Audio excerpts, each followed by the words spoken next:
many people with scoliosis often notice that one hip is higher than the other, or the pelvis is rotated forward compared to the other one, and they want to know what is the impact of their scoliosis on pelvic tilt and pelvic floor dysfunction. This video is going to answer that, and it's going to hopefully bring some common sense into the picture and some solutions as to what you can do. When it comes to scoliosis, there are different kinds of scoliosis, and it can be throughout the whole spine. You can have an S curve, or you can have a C curve, meaning it's not the whole spine, but it's a specific section of the spine. Regardless of the level of scoliosis, one side of the body is going to be different than the other side of the body. So that means the spine that's connected to the pelvis, in this case here, is not going to offer equal distribution of the muscles or the surface area on the right and left. So with that said, having a pelvic tilt and or with rotation is a common finding that I see with scoliosis treating pelvic floor dysfunction. So that's a given fact. The question we want to ask is, how is that going to impact your pelvic stability and pelvic floor dysfunction?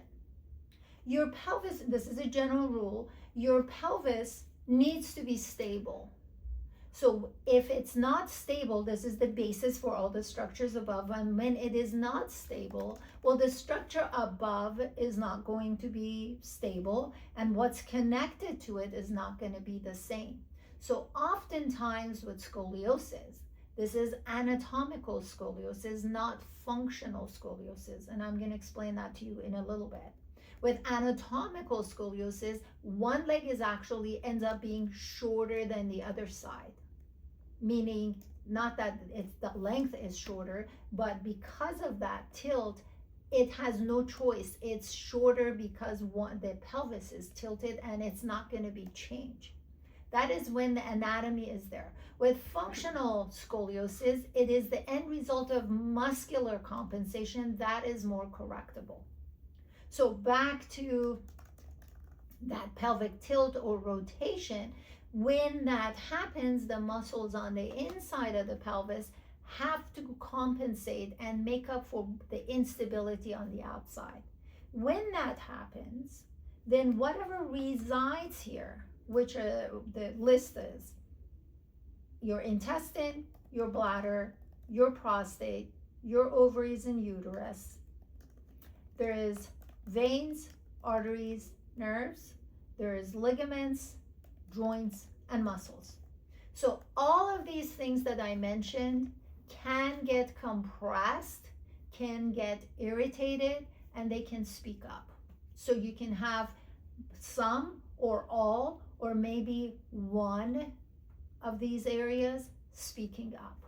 You can have chronic lower back pain, you can have chronic SI joint pain, you can have chronic hip mobility issues. You end up sucking your stomach in, or holding your breath, or engaging your perineum, clenching your butt, constricting the sphincters. All of those are different presentations you may have for pelvic floor dysfunction. So with your scoliosis, you kind of have a reason why this is happening. It's a little bit less under your control. With that said, your scoliosis can get worse and can progressively get worse unless you do something about it. So if I see someone in my practice with scoliosis, I do the developmental exercises with them. This is how you and I, as babies, learn how to stabilize our unstable body, because we could barely hold our heads up, to become running toddlers. No bands, no gyms, no weights, no guidance. So this is how we stabilize. This is the methodology. I use the same methodology to bring stability back. Only when it comes to scoliosis, the right side of the body and left side of the body don't get the same, they don't get to do the same thing. Meaning we have to modify it depending on the location of the scoliosis and the status of the muscles. So it's very much customized from right side and left side, but bottom line here is that scoliosis essentially does lead to pelvic instability and pelvic floor dysfunction presentations. If you have any questions or comments, make sure you use one of the methods of contact in the description box to contact me. And do know that while we cannot change the scoliosis, we can definitely impact how fast it progresses. And by you learning how to stop that fast progression, you actually take control of how it can impact your pelvic instability. If you have not subscribed to the channel, make sure you do, because the channel is full of videos that explain things more in detail and hopefully become valuable to you. Thanks for watching, and until next time, take care.